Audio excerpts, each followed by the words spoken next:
Este estiu passat, diferent gent del poble i de la resta d'Espanya van anar al municipi de Sant Ramon, a Nicaragua, a emprendre projectes de cooperació internacional.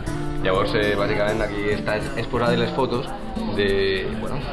representatives de més o menys lo que van fer els xicuelos a Nicaragua. Llavors, ens hem ficat en contacte el Cafè de l'Arc en una cooperativa de petits agricultors de Sant Ramon.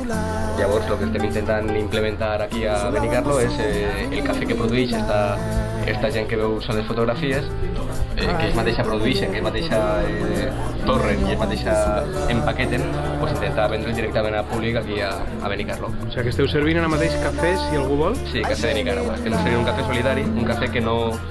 però així va directament del producte al consumidor final. No hi ha intermediaris, no hi ha grans multinacionals que fixen preus.